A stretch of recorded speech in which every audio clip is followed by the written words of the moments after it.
সচিদানন্দস্বৰূপ ভগৱান শ্ৰীকৃষ্ণক আমি নমস্কাৰ কৰোঁ, যি জগতৰ উৎপত্তি, স্থিতি আৰু বিনাশৰ তথা আধ্যাত্মিক, আধিদৈৱিক, আধিভৌতিক তিনিও প্ৰকাৰৰ তাপ নাশ কৰোঁতা। যি সময়ত শুকদেৱৰ যজ্ঞোপৱীত সংস্কাৰেই হোৱা নাছিল তথা লৌকিক তথা বৈদিক কৰ্ম অনুষ্ঠানৰ লগত পৰিচয় হোৱা নাছিল, তেনে অৱস্থাতে সন্ন্যাস ল'বৰ বাবে অকলে ঘৰৰ পৰা ওলাই যোৱা দেখি তেওঁ পিতা ব্যাসদেৱে বিৰত কাতৰ হৈ এই বুলি চিঞৰিছিল, বোপা বোপা তই কলৈ যাৱ? সেই সময়ত শুকদেৱৰ তন্ময়তাৰ বাবে তেওঁৰ হৈ ভিক্ষা দিয়ে উত্তৰ দিছিল, এনে সৰ্বভূতৰ হৃদয়স্বৰূপ শ্ৰী শুকদেৱক মই নমস্কাৰ কৰোঁ। ভাগৱত কথা অমৃত ৰসাস্বাদানত কৌশল মণিবৰ শুনকে এবাৰ নমিষাৰণ্যৰ ক্ষেত্ৰত বিৰাজিত মহামতী সূতক নমস্কাৰ কৰি এই বুলি প্ৰশ্ন কৰিলে। শুনকে ক'লে, হে সূত, অজ্ঞান আন্ধাৰৰ নাশ কৰিবলৈ কোটি কোটি সূৰ্য সমান জ্যোতিষ্কাৰ আপোনাৰ জ্ঞান।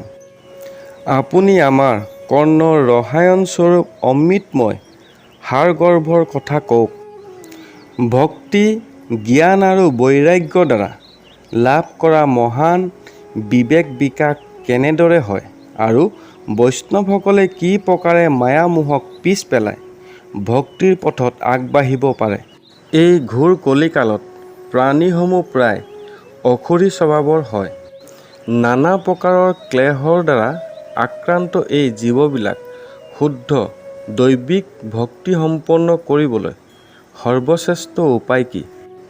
হে সূত, আপুনি আমাক এনে শাশ্বত সাধনৰ পদ্ধতিৰ কথা কওক, যি সকলোতকৈ অধিক কল্যাণকাৰী তথা পবিত্ৰকাৰী সাধন বিলাকতকৈ পবিত্ৰ আৰু যি ভগৱান শ্ৰীকৃষ্ণক সাক্ষাৎ কৰাই দিব পাৰে।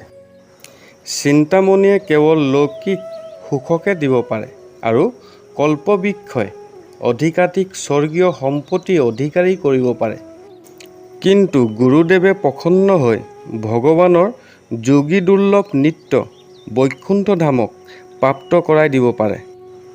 সূতে ক'লে, হে শুনক, তোমাৰ হৃদয়ত ভগৱান প্ৰেম সুদৃঢ় হৈ আছে। সেইকাৰণে ভাবি চিন্তি তোমাক মই এনে এক শ্ৰেষ্ঠ সিদ্ধান্ত দিম, যি জন্ম মৃত্যুৰ ভয় নাশ কৰিব পাৰে, যিয়ে ভক্তিৰ প্ৰভাৱ বৃদ্ধি কৰি ভগৱান শ্ৰীকৃষ্ণক সন্তুষ্ট কৰা প্ৰধান কাৰণ হ'ব পাৰে। মই তোমাক তেনে সাধন পথৰ কথাকে ক'ম, সেই কথা তুমি সাৱধান হৈ শুনা। কলিযুগত শ্ৰী শুকদেৱে জীৱক কলিৰূপৰ সৰ্পৰ মুখৰ গ্ৰাসৰ পৰা উদ্ধাৰ কৰি শ্ৰীমদ্ভাগৱত প্ৰবচন ব্যাখ্যা কৰাইছিল। মানুহৰ মন শুদ্ধিৰ বাবে ইয়াতকৈ উত্তম সাধন আৰু একো নাই। যেতিয়া মানুহে জন্ম জন্মান্তৰ পুণ্য অৰ্জন কৰে, তেতিয়াহে ভাগৱত শাস্ত্ৰৰ ওচৰ চাপিবলৈ সক্ষম হয়। যেতিয়া শুকদেৱে ৰজা পৰীক্ষিতক এই ভাগৱত কথা শুনাবলৈ সভাত বিৰাজ কৰিছিল, তেতিয়া দেৱতাসকলে অমৃতৰ কলহ হৈ তেওঁৰ ওচৰত উপস্থিত হৈছিলহি। দেৱতাসকল নিজৰ কাৰ্য সিদ্ধি কৰাত বৰ পটু। সেয়েহে তেওঁলোকে শুকদেৱক যথাযোগ্য প্ৰণাম কৰি এই বুলি ক'লে, আপুনি এই অমৃতৰ কলহ গ্ৰহণ কৰি আমাক ভাগৱত কথা অমৃত দান কৰক। এইদৰে পৰস্পৰ আদান প্ৰদানৰ দ্বাৰা ৰজা পৰীক্ষিতে অমৃত পান কৰক আৰু তাৰ সলনি আমাক ভাগৱত কথা অমৃত পান কৰিবলৈ দিয়ক। এই সংসাৰত ক'ত কাছ আৰু ক'ত মূল্যৱান মণি, ক'ত অমৃত আৰু ক'ত ভাগৱতৰ কথা। শুকদেৱে লগে লগে দেৱতাসকলক হাঁহি মাৰি উৰাই দিলে। দেৱতাসকল ভক্তিৰহিত, শুনাৰ অযোগ্য বুলি জানি তেওঁ কথা অমৃত দান নকৰিলে। সেয়েহে এই শ্ৰীমদ্ভাগৱতৰ কথা দেৱতাৰো দুৰ্লভ। বহুদিনৰ আগতে শ্ৰীমদ্ভাগৱত শ্ৰৱণ কৰি ৰজা পৰীক্ষিতে মুক্তি লাভ কৰা দেখি বৰ্মাদেৱেও আচৰিত হৈছিল। তেওঁ সত্যযুগৰ তোলাচনী হয়। সকলো প্ৰকাৰৰ সাধন ব্যৱস্থা জোখমাখ ল'লে। অন্য সকলো সাধন জোখত লঘু হ'ল।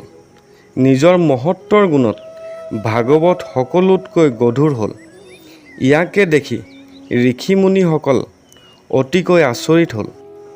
কলিযুগত একমাত্ৰ ভাগৱত শাস্ত্ৰকে শ্ৰৱণ পঠন কৰিলে তৎকালে মুক্তি লাভ কৰিব পাৰিব বুলি তেওঁ নিশ্চিত সিদ্ধান্ত প্ৰদান কৰিলে। সপ্তাবিধিৰে শ্ৰৱণ কৰিলে ই নিশ্চিত ৰূপে ভক্তি প্ৰদান কৰে। পুৰণি কালত সনকাদিয়ে দেৱৰ্ষি নাৰদক এই কথা শুনাইছিল। যদিও দেৱৰ্ষিয়ে বৰ্মাৰ মুখৰ পৰা এই কথা শ্ৰৱণ কৰিছিল, তথাপিও সপ্তাহ শ্ৰৱণ বিধিৰ বিষয়ে তেওঁ সনকাদিৰ পৰাহে জানিব পাৰিছিল। শুনকে ক'লে, সাংসাৰিক প্ৰবঞ্চৰ পৰা মুক্ত আৰু বিচৰণশীল নাৰদৰ সনকাদিৰ লগত ক'ত সাক্ষাৎ হৈছিল আৰু বিধি বিধান সম্পৰ্কে কিদৰে উপদেশ গ্ৰহণ কৰিছিল। সুতে ক'লে, এতিয়া মই তোমালোকক সেই ভক্তিপূৰ্ণ কাহিনী শুনাম, যি কাহিনী শুকদেৱে মোক অনন্য শিষ্যৰূপে গণ্য কৰি শুনাইছিল।